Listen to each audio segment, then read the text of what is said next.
వారలారా, ప్రభువైన యేసుక్రీస్తు నామమున ఈ సాయంకాల సమయం బైబిల్ స్టడీకి ప్రభువైన యేసుక్రీస్తు నామమున మీ అందరినీ ఆహ్వానిస్తూ ఉన్నాను. ప్రార్థన చేసుకొని ఈ బైబిల్ స్టడీ ప్రారంభించుకుందాం. కళ్ళు వంచినట్లయితే ప్రార్థన చేసుకుందాం. కళ్ళు వంచుదాం. ప్రభువును స్తుతిస్తూ దేవుని యొక్క సన్నిధానములో ప్రార్థనలో ఏకీభవిద్దాం. పరిశుద్ధుడైన మా తండ్రి, కృపా కనికరం కలిగిన మా గొప్ప దేవ, సర్వాధికారి, సర్వోన్నతుడా,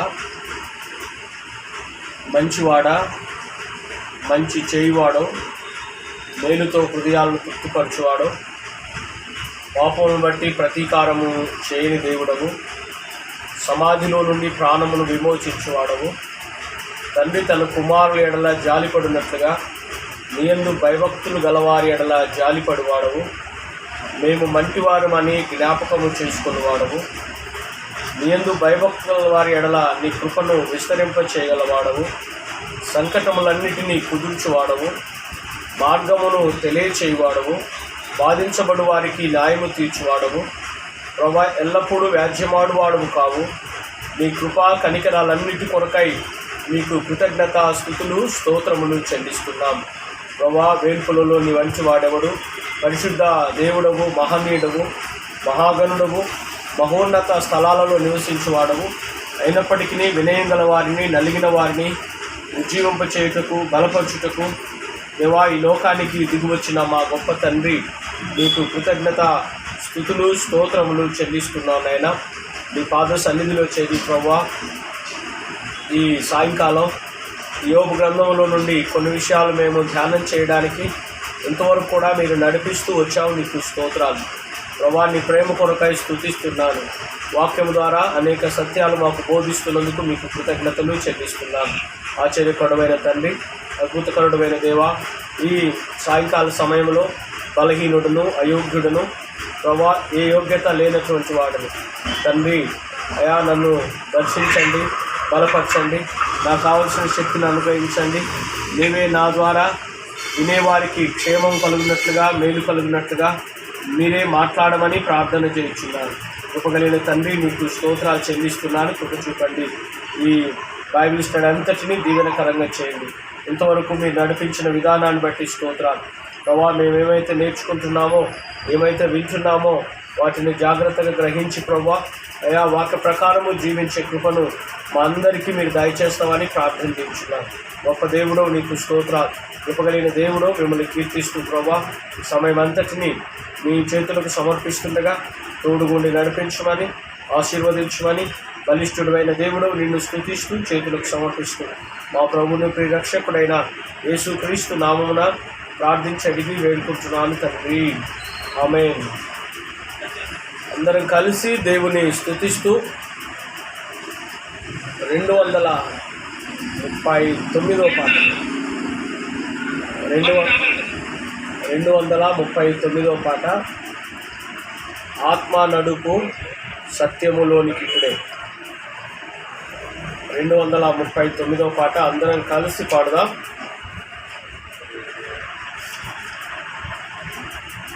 ఆత్మ నడుపు సత్యములోనికి ఇప్పుడే, ఆత్మ నడుపు ఆత్మాని సాయంబు అధికంబుగా నిచ్చి, ఆత్మాని సాయంబు అధికంబుగా నిచ్చి, దైవార ఆత్మానందముతో దైవారాధనమునా ఆత్మ నడుపు, ఆత్మ నడుపు సత్యములోనికి ఇప్పుడే, ఆత్మ నడుపు ఘోర కలుషంబుల దూరంబుగా దోలి, ఘోర కలుషంబుల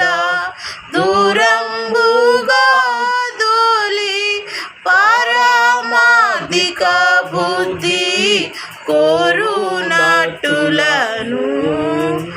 ఆత్మా నడుపు ఆత్మా నడుపు సత్యములోనికి పుడే ఆత్మా నడుపు అంధత్వంబు వలన మందమయ్యుండుమా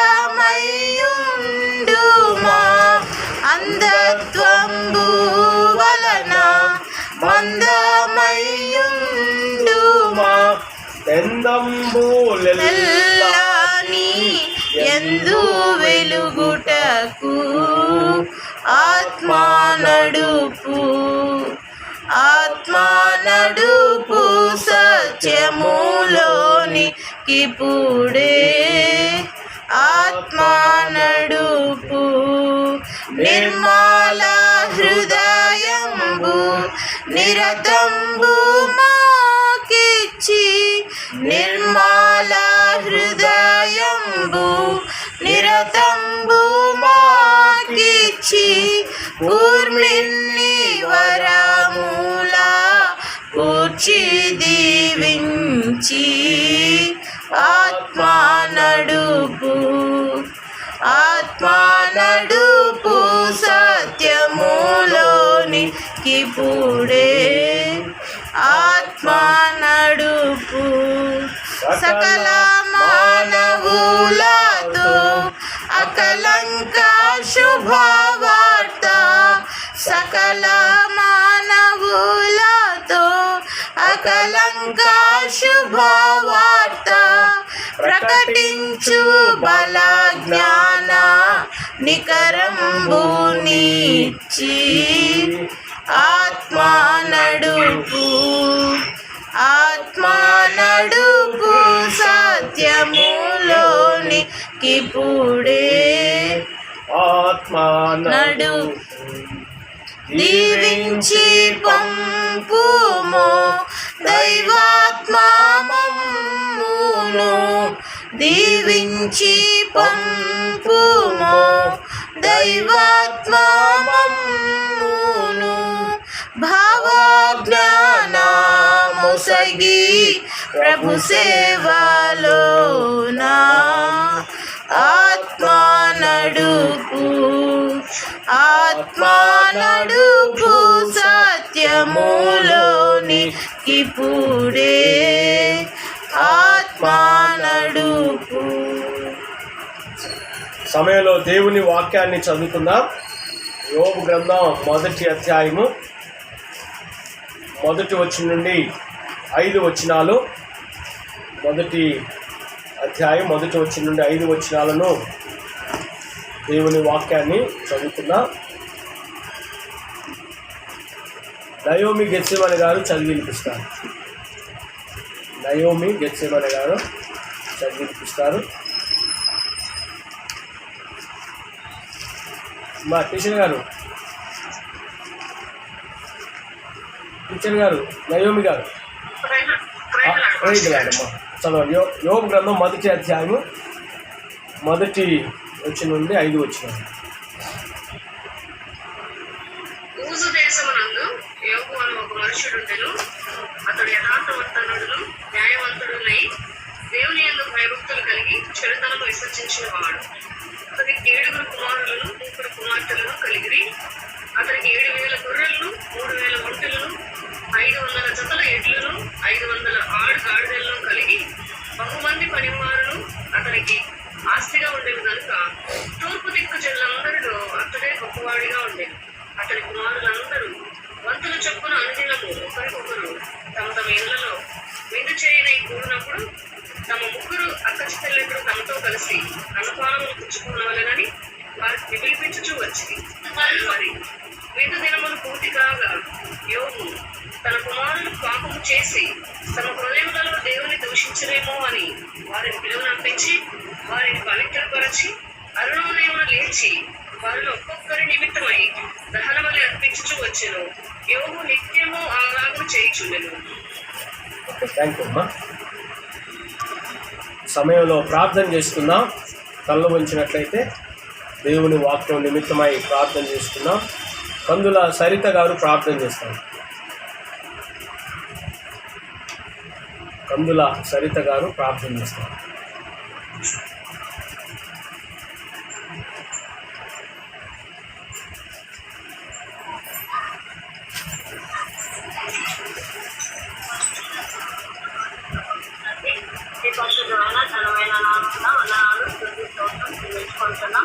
దయకనికి రమ్మలు కలిగిన దేవ స్తోత్రం నాయన. ఇంతవరకు కాపాడే కాపాడుకుంటున్నావా మీకు వందనాలు దేవా. ఈ సాయంకాలం సంఘంలో బయట స్టడీలో దేవమ్మలో తండ్రి పార్టిసిపేట్ చేయడానికి మీరు ఇచ్చిన ఈ సమయంలో బట్టే తండ్రి దేవా, దేవుని బట్టి కూడా మీకు వందనాలు నాయన దేవా. మరి ఏ వాక్యం ద్వారా తండ్రి దేవా, మరి మోసం చెప్పినట్టుగా సాతాను దృష్టిలో పాపం అంటే తండ్రి దేవా, మరి ఈ టాపిక్ ఇంకేదన్నా కానీ తండ్రి దేవా మీరు ఇస్తున్న దేవా బైబిల్ స్టడీ మేము దేవా మీ భాష ద్వారా తెలియజేస్తున్న ప్రతిదీ కూడా తండ్రి దేవా మా ఆత్మీయ ఎదుగుదలకి చూసుకోవడానికి కావాల్సిన పుస్తకం మీరు అనుగ్రహించి నడిపిస్తున్నాయన దేవా. మేము మీకు సమీపంలోకి అటువంటి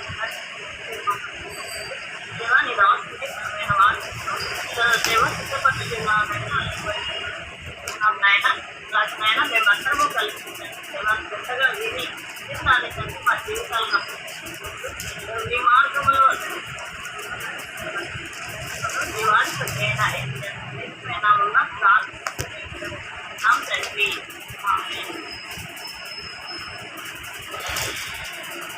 క్రీస్తునందు ప్రియమైన వారలారా, ప్రభువైన యేసుక్రీస్తు నామమున ఈ సాయంకాలం మీ అందరినీ దేవుని నామంలో ప్రేమతో ఆహ్వానిస్తూ, గత కొన్ని రోజులుగా ఈ యోబు గ్రంథంలో నుండి అనేక ఆలోచనలు మనము ధ్యానిస్తూ వస్తున్నాం. నిన్నటి శుక్రవారం దహన బలి పాత నిబంధనలో అది ఎప్పుడు జరిగిస్తారు, ఏ సందర్భాల్లో జరిగిస్తారు, దాని ఉద్దేశం ఏంటి, తద్వారా మరి ఏమి వస్తుంది అనే విషయాలు తెలుసుకున్నాం. ఆ దహన బలి యేసుక్రీస్తు ప్రభువులో మరి ఎలాగో నెరవేర్చబడిందో కూడా కొన్ని విషయాలు మనము ధ్యానిస్తూ వచ్చాం. కాబట్టి యోబు గ్రంథాన్ని మనము ధ్యానిస్తూ ఉన్నప్పుడు ఈ అనేక సత్యాలు మనము మరి చదివే పొంది వస్తూ ఉన్నాయి. దాన్ని బట్టి దేవుని మరి స్తుతిస్తూ, అలానే యోబు గ్రంథంలో మరి ప్రాముఖ్యమైన విషయాలలో దేవుడు, మానవుడు, సాతాను, ఈ మూడు మనకు అక్కడ కనబడతాయి. యోబు, దేవుడు, సాతాను. తర్వాత మానవ జీవితంలో పాపం అంటే ఏమిటి అనేది కూడా ఈ మొదటి అధ్యాయంలో ప్రాముఖ్యమైన విషయం. మీరు మొదటి అధ్యాయము 5వ వచనంలో యోబు తన కుమారులు పాపము చేసి తమ హృదయములో దేవుని దూషించిరేమో. అలాగనే మొదటి అధ్యాయం 11వ వచనం, అయినను నీవు ఇప్పుడు నీ చేయి చాపి అతనికి కలిగిన సమస్తమును మొత్తిని ఎడల అతడు నీ ముఖము ఎదుటనే దూషించి నిన్ను విడిచిపోవునని యెహోవాతో అనగా, నిన్ను దూషించి. మొదటి అధ్యాయం 22వ వచనం, ఈ సంగతులలో ఏ విషయమందును యోబు ఏ పాపమును చేయలేదు, దేవుడు అన్యాయము చేసనని చెప్పలేదు. ఏ విషయమందును మరి పాపము చేయలేదు. అలానే 2వ అధ్యాయం 10వ వచనం, ఈ సంగతులలో చివరి వచనం, ఏ విషయమందును యోబు నోటి మాటతోనైనను పాపము చేయలేదు. ఇక్కడ ఈ లేఖనంలో మనకు కనబడే ఒక విషయం ఏంటంటే పాపం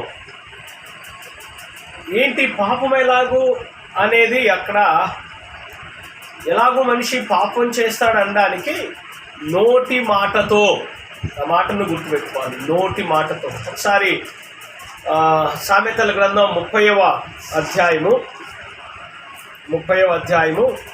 8-9 వచనాల్లో ఆగూరు భక్తుడు ప్రార్థన చేస్తూ ఒక మాట అంటాడు. వ్యర్థమైన వాటిని అబద్ధములో నాకు దూరముగా ఉంచుము, పేదరికమునైనను ఐశ్వర్యమునైనను నాకు దయచేయకుము, తగినంత ఆహారము నాకు అనుగ్రహింపుము, ఎక్కువైన ఎడలై నేను కడుపు నిండిన వాడనై నిన్ను విసర్జించి యెహోవా ఎవడని అందునేమో, లేక బీదనై దొంగిలి నా దేవుని నామమును దూషింతునేమో. కనుక మానవ జీవితంలో 2 విషయాలు అక్కడ కనబడతా ఉన్నాయి. కడుపు నిండినప్పుడు యెహోవా ఎవడని అంటానేమో, కడుపు నిండినప్పుడు యెహోవా ఎవడని అంటానేమో, కడుపు నిండిన వాడనై. కనుక యోబు జీవితంలో సమృద్ధిలో ఉన్నప్పుడు, కడుపు నిండిన ఆ స్థితిలో యెహోవాను విసర్జించుతాడంట. అంటే సమృద్ధి ఉన్నప్పుడు ధనము, సమృద్ధి, సంపద ఇవన్నీ దేవుడు ఎవడు అనే ప్రశ్నకు వచ్చి నా సామర్థ్యము, నా బాహుబలం అనుకొని మనుషుడు దేవుని విసర్జిస్తాడు. అక్కడ ఆ మాటను గుర్తు చేస్తాడు. అందుకనే ప్రియమైన వాళ్ళారా, మనకు సమృద్ధి ఉంటే, కడుపు నిండి ఉంటే అది దేవుని కృపాని జ్ఞాపకము చేసుకోవాలి. అందుకే ధనవంతుని వెర్రివాడా అని ప్రభు అన్నది కూడా అదే. తనకు సమృద్ధి ఉన్నప్పుడు అది దేవుని వల్ల కలిగినదని గ్రహించక నా బాహుబలము, నా సామర్థ్యము. ద్వితీయోపదేశకాండం 8వ అధ్యాయం 17వ వచనం, మా బాహుబలం, మా సామర్థ్యం, ఇంత భాగ్యం మాకు కలుగజేసినని మీరు అనుకుందురేమో. కాబట్టి దేవుడు ఈ లోకంలో మనుషుడు సంపాదించుకోవడానికి సామర్థ్యము దేవుడే. అందుకే మనిషి జీవితంలో మన సమృద్ధి వెనకాల 3 పార్టిసిపేషన్ ఉంటుందంట. దేవుడు, తర్వాత సృష్టి, మన యొక్క ప్రయాస, ఈ 3 ఉంటాయి. నేను అన్నావంటే ఆ రెండింటిని నువ్వు ప్రక్కవ పెడుతున్నట్లు. సృష్టి నీకు సహకరించకపోయినా సృష్టి నీ మాట వినదు, దేవుని మాట వినాలి. దేవుడు, సృష్టి ఈ 2 నీకు సహకరిస్తేనే నీ ప్రయాస ఫలభరితం అవుతుంది. కనుక కొన్నిసార్లు మనకు సమృద్ధి ఉన్నప్పుడు, కడుపు నిండినప్పుడు యెహోవా ఎవడని నేను అంటానేమో. ఇంకనే ఇశ్రాయేళ్ల పాపం గురించి కూడా దేవుడు మాట్లాడుతున్నప్పుడు హోషేయ గ్రంథం 13వ అధ్యాయం 7వ వచనాల్లో 6-7 వచనాల్లో ఏమంటాడంటే, కాలిన అరణ్యములో నీతో స్నేహించిన వాడని నేనే, నీకు మేత దొరకగా తృప్తి పొంది గర్వించి నన్ను మరిచితిని అంటాడు. 5వ వచనం 6వ వచనం, మహా ఎండకు కాలిన అరణ్యములో నిన్ను స్నేహించిన వాడని నేనే, తర్వాత వారికి మేత దొరకగా వారు తిని తృప్తి పొంది గర్వించి నన్ను మరిచిరి, కాబట్టి నేను వారికి సింహము వంటి వాడనైతిని. కనుక తృప్తి పొంది గర్వించి, కొన్నిసార్లు సమృద్ధి గర్వానికి నడిపిస్తుంది. రెండవది అక్కడ ఇంకొక మాట గుర్తు చేస్తాడు, లేమి, బీదరికం. నేను బీదనైన ఎడల దొంగిలించి నీ నామమును దూషింతునేమో, విసర్జింతునేమో, దూషింతునేమో. ఆ 2 మాటలు అక్కడ మనము మనసునందు ఉంచుకోవాలి. యోబు గ్రంథంలో, యోబు జీవితంలో సమృద్ధి ఉన్నప్పుడు దేవునికి దూరం కాలే. సమృద్ధి ఉన్నప్పుడు ఒకవేళ దేవుని దూషించినేమో, అంటే దేవునికి దూరం అయ్యారేమో అనుకొని దహన బలి అర్పించి పాప విషయమై ప్రతిరోజు చెక్ చేసుకున్నాడు. మీరు ఈ రోజుల్లో మనుషుడు షుగరు బలహీనతలుంటే ప్రతిరోజు షుగర్ను లేకపోతే శారీరక సంబంధమైనవన్నీ చెక్ చేసుకుంటాం. మీరు ఎప్పుడన్నా లారీలకు బ్యాటరీ ఒకటి ఉంటుంది, అక్కడ ఒక మాట రాసి ఉంటుంది, చెక్ మీ డైలీ అని ఉంటుంది. ప్రతిరోజు నన్ను గమనించు. దేవుని బిడ్డలారా, ప్రతిరోజు మన హృదయాన్ని కూడా చెక్ మీ డైలీ అని పెట్టుకోవాలి. హృదయం కూడా ఏమంటుందంటే ప్రతిరోజు చెక్ మీ డైలీ. దేవుని వాక్యము ద్వారా ప్రతిరోజు మన హృదయాన్ని కూడా చెక్ చేసుకోవాలి. ఎందుకంటే సమృద్ధి ఉన్నప్పుడు విసర్జించే అవకాశం ఉంది. దేవుని నాది నా బాహుబలం అనే అవకాశం ఉంది. లేదు, పేదరికం ఉన్నప్పుడు దేవుని దూషించి పేదరికం ఎందుకు ఇచ్చావు ప్రభా, అందరూ బాగుంటే నాకే ఏంటి ఈ స్థితి, దేవుడు అన్యాయస్తుడని, దేవుడు మరి ప్రేమ లేనివాడని, దేవుడు పట్టించుకోవట్లేదని, దేవునికి నా పట్ల శ్రద్ధ లేదని, ప్రణాళిక లేదని, కొన్నిసార్లు ఎదుటివాడి దాన్ని ఆశించి దేవుని దూషించి దేవుని పట్ల మరి ద్వేషాన్ని పెంచుకునే అవకాశం కూడా ఉంది. అందుకనే యోబు గ్రంథంలో మీరు మొదటి అధ్యాయం అంతా చూస్తే యోబు జీవితంలో సమృద్ధిలో ఉన్నప్పుడు నోటిని కాచుకున్నాడు. ఏమనంటే యెహోవా ఎవడని అనకుండా, కష్టం కలిగి అన్నీ పోయి ఆస్తి ఆరోగ్యం పిల్లలు అన్నీ పోయినా కూడా, అంటే జీరో అయినా కూడా నోటి మాటతో కూడా పాపము చేయలేదు, దేవుడు అన్యాయము చేసనని చెప్పలేదు. సాతానుడు ఈ రెండు పదాలు ఆయనతో పలికించాలనుకున్నాడు. పేదరికంలో ఉంటే దేవుణ్ణి దూషిస్తాడు అనుకున్నాడు. ధనవంతుడుగా ఉన్నప్పుడు నాది అనుకొని యెహోవా ఎవడని అంటాడేమో అని అనుకున్నాడు. ఈ రెండు యోబు నోట రాలేదు. యోబు నోట ఈ రెండు పదాలు రాలే. యెహోవా ఎవడని ఆయనను విసర్జించలేదు. తనకు ఆరోగ్యం పోయి ఆస్తి పోయినా కూడా యెహోవా అన్యాయము చేసినని కూడా చెప్పలేదు. చాలాసార్లు మన జీవితాల్లో మనకు ఉన్నవన్నీ పోయినప్పుడు, లేదంటే కుటుంబంలో ఎవరైనా చనిపోయినప్పుడు, అనుకున్నది కలిసి రానప్పుడు, లేదంటే అంటే ప్రక్కవాడికి అది దొరికినప్పుడు మన సహజంగా మన నోటి నుండి ఏమొస్తుందంటే దేవుడు అన్యాయం చేశాడండి, వాడికి ఇచ్చాడండి, మాకు ఇవ్వలేదండి, దేవుడికి ఏమి న్యాయం ఉందండి, నాకే ఎందుకు ఇలా చేశాడని కొన్నిసార్లు మన నోట దేవుణ్ణి అన్యాయస్తునిగా చిత్రీకరిస్తాం. సాతాను ఈ రెండు సందర్భాల్లో మనల్ని దేవుని పట్ల మనం ఆయనను తప్పుగా అర్థం చేసుకొని దూషించడానికి, అతిశయించడానికి నడిపిస్తాడు. అతిశయపు మాటలు కూడకూడదు, దూషణ మాటలు రాకూడదు. ఈ రోజుల్లో ప్రియమైన వారలారా, మన యొక్క ఆర్థిక స్థితిని బట్టి కొన్నిసార్లు అతిశయిస్తాం, కొన్నిసార్లు దూషిస్తాం. యోబు డబ్బున్నప్పుడు అతిశయించలేదు, ఆస్తి పోయినప్పుడు దూషించను లేదు. అది ఆయన జీవితంలో యథార్థంగా ఉన్నాడనడానికి ఒక గుర్తు. ఆయన పాపము చేయలేదు అనడానికి ఒక గుర్తు. పాపం అంటే ఏమిటి అనడానికి నిర్వచనము యోబు గ్రంథం మొదటి అధ్యాయంలో ఉన్న సందర్భం అది. నోటి మాటతోనైనను, నోటి మాటతోనైనను. కనుక దేవుని సన్నిధానంలో మన మాటలు కూడా పాపానికి ఆస్పదము కాకూడదు. అందుకనే ఎఫెసీ పత్రిక 4:29లో పౌలు అంటాడు, వినువారికి మేలు కలుగునట్లుగా అనుకూలమైన వచనమునే, క్షేమాభివృద్ధి కలుగు వచనాలనే మీరు మాట్లాడండి, కానీ దుర్భాష ఏదైనాను మీ నోట నుండి రానియకూడదు. దేవుని పిల్లలము, దుర్భాష ఏది కూడా మన నోట రాకూడదు. వినువారికి మేలు కలగాలి, అనుకూల వచనము మాట్లాడాలి, కృపా సహితంగా ఉప్పు వేసినట్లుగా మీ సంభాషణ ఉండాలంటాడు పౌలు కొలస్సే పత్రిక 4వ అధ్యాయంలో మాట్లాడు.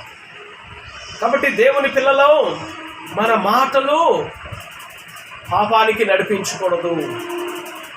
మన మాటలు, మన యొక్క సంభాషణలో అతిశయము కూడదు, దూషణ ఉండకూడదు. కాబట్టి యోబు గ్రంథంలో పాపము సాతాను యొక్క నిర్వచనంలో ఏంటంటే, మనుషుడు అతిశయించనైనా అతిశయిస్తాడు, లేదా దూషించులాగైనా చేస్తాడు, అతిశయం వైపున నడిపిస్తాడు. అందుకని ఇర్మియా 9:23లో బైబిల్ ఏం చెప్తుందంటే, ఒకవేళ ఎవడైనా అతిశయించాలంటే అతిశయించడానికి కారణాలు అక్కడ చెప్తాడు. జ్ఞాని తన జ్ఞానమును బట్టి, ఐశ్వర్యవంతుడు తన ఐశ్వర్యమును బట్టి, శూరుడు తన శౌర్యమును బట్టి కాక భూమి మీద కృప చూపుచు నీతి న్యాయములు జరిగించుతున్న యెహోవానైన నన్ను పరిశీలనగా తెలుసుకొనుటను బట్టియే అతిశయింపవలెను. కాబట్టి కొన్నిసార్లు మన జీవితాల్లో అతిశయం, సంపద, బలం, జ్ఞానాన్ని బట్టి అతిశయిస్తాం. అతిశయింపకూడదు. అతిశయించువాడు ఒకవేళ అతిశయించాలంటే దేవుని బట్టే. కొందరు గుర్రములను బట్టి, రథములను బట్టి అతిశయపడతారు. మనమైతే మన దేవుడైన యెహోవా నామమును బట్టి అతిశయపడుదుము. కనుక ప్రియమైన దేవుని బిడ్డలారా, ఈ సాయంకాలం ఈ వాక్యాన్ని వింటున్న నీవు ఏ విషయాల్లో అతిశయిస్తున్నావేమో, నీకున్న వాటిని బట్టి దేవుని వాక్యం ఏమంటుందంటే, నీకున్న వాటిని బట్టి నువ్వు అతిశయించొద్దు, నిన్ను కొన్నవాడిని బట్టి అతిశయించు. నిన్ను కొన్నవాడు నీ కొరకు కలువరి శిలువలో తన ప్రాణం పెట్టి విలువైన రక్తాన్ని నీ కొరకు చిందించిన ఆయనను బట్టి 20వ కీర్తన 7వ వచనం అంటాడు, కొందరు గుర్రములను బట్టి, కొందరు రథములను బట్టి అతిశయపడుదురు, మనమైతే మన దేవుడైన యెహోవా నామమును బట్టి అతిశయపడుదము. కాబట్టి పాపం అంటే అతిశయము, పాపం అంటే దూషణ, పాపం అంటే దురాశ కూడా. బైబిల్ ఏం చెప్తుందంటే, దురాశ గర్భము ధరించి పాపమును కనగా పాపము పరిపక్వమై మరణమును కంటుంది. పాపం పరిపక్వమై మరణమును కంటుంది. కాబట్టి ఈ పాపమును గురించి కొన్ని విషయాలు అసలు బైబిల్ ఏమి బోధిస్తుంది, పాపం అంటే ఏంటి. ముఖ్యంగా యోబు గ్రంథంలో ఆ పాపాన్ని గురించిన విషయం అదే. సాతానుడు అతిశయించనైనా అతిశయిస్తాడు, మనుషుడు నువ్వు తీసేస్తే దూషించనైనా దూషిస్తాడు అన్నప్పుడు యోబు నోటి మాటతోనైనను పాపము చేయలేదు, యెహోవా అన్యాయము చేసనని కూడా చెప్పలేదు. ఏంటి అసలు పాపం అంటే అసలు ఏంటి? పాపమును గురించిన కొన్ని విషయాలు దేవుని వాక్యములో నుండి బైబిల్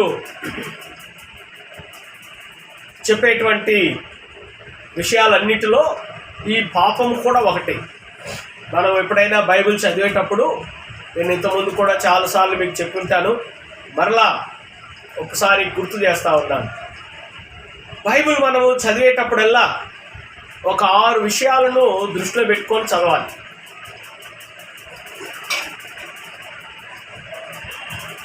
బైబిల్ బోధించే విషయాలను 6 విషయాలు బైబిల్ మాట్లాడుతుంది.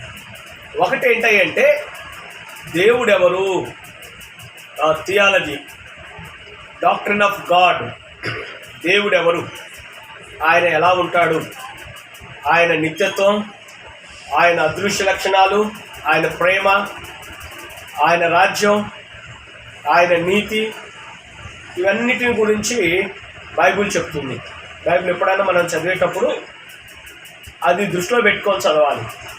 రెండవది డాక్ట్రిన్ ఆఫ్ మ్యాన్, ఆంథ్రోపాలజీ.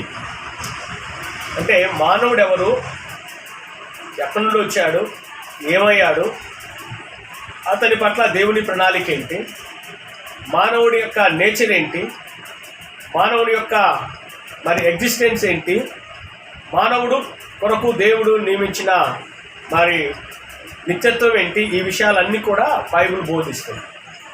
మూడవది బైబిల్ బోధించే బోధనలో మూడవ విషయం ఏంటంటే డాక్ట్రిన్ ఆఫ్ సిన్, హామర్థియాలజీ.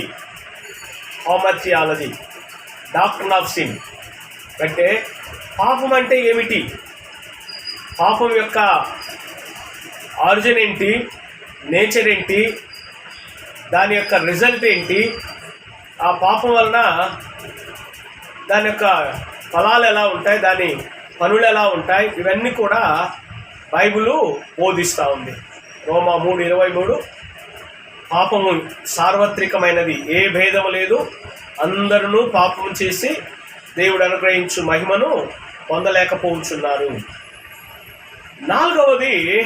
నాలుగవది డాక్ట్రిన్ ఆఫ్ సాల్వేషన్, సోటేరియాలజీ. బైబిల్ ఏం చెప్తుందంటే డాక్ట్రిన్ ఆఫ్ సాల్వేషన్, సోటేరియాలజీ, రక్షణను గురించిన సిద్ధాంతం. రక్షణను గురించిన సిద్ధాంతం ఏంటంటే యేసుక్రీస్తు ప్రభు ఆయన జనన, జీవితం, శిలువ, మరణ, పునరుద్ధానం, ఇవన్నీ ఆయన రక్షణ కార్యం. యేసుక్రీస్తు ప్రభువులో దేవుడు జరిగించిన రక్షణ కార్యం. Doctrine of salvation, soteriology. ఐదవది డాక్ట్రిన్ ఆఫ్ చర్చ్, ఎక్లేషియాలజీ, సంఘం. అపోస్తుల కార్యము నుండి ప్రకటన గ్రంథం వరకు డాక్ట్రిన్ ఆఫ్ ద చర్చ్ యొక్క పౌర్తి ఎలా జరిగింది, చర్చ్ యొక్క లైఫ్ స్టైల్ ఏంటి, చర్చ్కి ఇవ్వబడిన ఆధిక్యతలు ఏంటి, భూమి మీద కానీ పరలోకంలో కానీ ఈ సంఘం ఎలాంటి ఆధిక్యతను పొందుకుంది, ఈ సత్యాన్ని బైబిల్ గుర్తు చేస్తాం. సంఘం అంటే మనం అనుకున్నట్టుగా కులాలకు బేస్ అయింది కాదు. యేసుక్రీస్తు రక్తంలో కడగబడిన విశ్వాసుల సమూహం, లోకము నుండి వేరై మారు మనసు పొంది పాప క్షమాపణ నిమిత్తం బాప్తిజం తీసుకొని యేసు ప్రభువును ఆరాధిస్తూ ఆయనను ప్రకటిస్తూ ఆయన గూర్చి సాక్ష్యం ఇచ్చే సాక్షి సమూహము ఈ సంఘం. ఈ సంఘము భూమి మీద ఎలా జీవించాలి, ఈ సంఘానికి దేవుడిచ్చిన ఆధిక్యతలేంటి, సంఘము ఆయన నిత్యత్వంలో ఆయనతో కూడా ఎలాగూ మరి దేవుడు దాన్ని హెచ్చించబోతున్నాడు. ఈ సంఘం కొరకు ప్రభు ఏం చేశాడు? అపోస్తుల కార్యం 20:28 దేవుడు తన స్వరక్తమిచ్చి సంపాదించిన సంఘం, దాన్ని ఎక్లేషియాలజీ, సార్వత్రిక సంఘం, లోకల్ చర్చ్. ఈరోజు మనము లోకల్ చర్చ్లో ఉంటాము. మనందరం కూడా సార్వత్రిక సంఘములో ఆయన శరీరములో అవయవాలు. అది మనము ఈ బైబిల్ బోధిస్తూ ఉంది. చివరిది ఎస్కటాలజీ. బైబిల్ బోధించే బోధనలో ఎస్కటాలజీ, యుగాంత విషయాలు. వీటిలో జడ్జిమెంట్, నిత్య తీర్పు, నిత్య జీవం, ఈ రెండు. ఇది బైబిల్ మనకి బోధిస్తున్నటువంటి బోధల్లో ప్రాముఖ్యమైన సత్యాలు. ఇప్పుడు మనం బైబిల్ చదివినా వీటిని దృష్టి ఉంచుకొని బైబిల్ చదవాలి. బైబిల్ చదువుతున్నప్పుడు వీటిని దృష్టిలో ఉంచుకొని మనము బైబిల్ చదవాలి. అలాగనే రక్షించబడ్డవారు రక్షించబడ్డవారో రక్షణను కూడా ఏమంటారంటే త్రికాల రక్షణ అంటారు. ఒకసారి వాటిని మీకు చెప్తాను. త్రికాల రక్షణ. ఈ త్రికాల రక్షణలో మనము రక్షింపబడ్డాము. ద పెనాల్టీ ఆఫ్ సిన్, పాపం యొక్క శిక్ష ఏదైతే ఉందో యేసుక్రీస్తు నందున్న వారికి ఏ శిక్షా విధి లేదు, రక్షింపబడితిమి. రెండవది రక్షింపబడుచు ఉన్నాము. ద ప్రజెన్స్ ఆఫ్ సిన్, పాపం యొక్క ఉనికి ప్రతిరోజు మనల్ని ప్రేరేపిస్తూ ఉంటుంది. దాని నుండి ప్రతిరోజు మనము రక్షింపబడుతూ ఉండాలి. అందుకే ప్రభువు నేర్పిన ప్రార్థనలో కూడా మమ్ము శోధనలోకి తేక దుష్టుడి నుండి లేకపోతే కీడు నుండి తప్పించుము. మూడవది రక్షింపబడుదుము. ద పవర్ ఆఫ్ సిన్ నుంచి మనం ప్రతిరోజు రక్షించబడాలి. మూడవది ద ప్రజెన్స్ ఆఫ్ సిన్, పాపం యొక్క ఉనికి. తీర్పు జరిగిన తర్వాత దేవుడు పాపం యొక్క ఉనికిని లేకుండా చేస్తాడు. కనుక విశ్వాసులము మనం రక్షించబడ్డామంటే ద పెనాల్టీ ఆఫ్ సిన్ నుండి మనం రక్షించబడ్డాం. ద పవర్ ఆఫ్ సిన్, ఈ పాపం యొక్క శక్తి ఏదైతే ఉందో అది ప్రతిరోజు మనల్ని లాగుతూ ఉంటుంది. ఆ పవర్ ఆఫ్ సిన్ నుండి రక్షించబడ్డానికే ఇదిగో దేవుని వాక్యం, ప్రార్థన, సంఘ సహవాసం, విశ్వాసుల సహవాసం, ఈ బైబిల్ స్టడీసు, గృహ కూడికలు కానీ ఇవన్నీ కూడా ఏంటంటే వ్యక్తిగత ప్రార్థన అనుభవం కానీ పరిశుద్ధాత్మ నడిపింపు కానీ ఇవన్నీ ఏంటంటే మనం ఇప్పుడు రెండవ స్టేజ్లో ఉన్నాం. రెండవ స్టేజ్లో ఉన్న మనము రక్షణను కాపాడుకోవాలంటే ద పవర్, ద పాపం యొక్క శక్తి ఏదైతే ఉందో అది మళ్ళా మనల్ని వెనుకకు లాగుతున్నప్పుడు దాని నుండి మనం రక్షించబడ్డానికి దేవుని సన్నిధానంలో ఈ సహవాసం, పరిశుద్ధాత్మ సన్నిధి, ప్రార్థన, వాక్యము ఇవన్నీ దేవుడు మనకు అనుగ్రహించాడు. మరణం తర్వాత ఉండే నిత్య తీర్పులో ఈ ప్రజెన్స్ ఆఫ్ సిన్ అనేది లేకుండా దేవుడు చేస్తాడు. కనుక యేసుక్రీస్తు లోకానికి రావడానికి కానీ యేసుక్రీస్తు కల్వరి శిలువలో మరణించడానికి కానీ ప్రధాన కారణం ఏంటంటే పాపము. ఒకసారి యోహాను మొదటి పత్రిక 3వ అధ్యాయం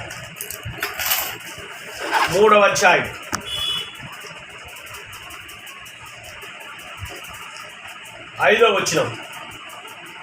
పాపములను తీసివేయుటకై ఆయన ప్రత్యక్షమాయనని మీకు తెలియను. ఆయనందు పాపమేమీ లేదు. 8వ వచనం.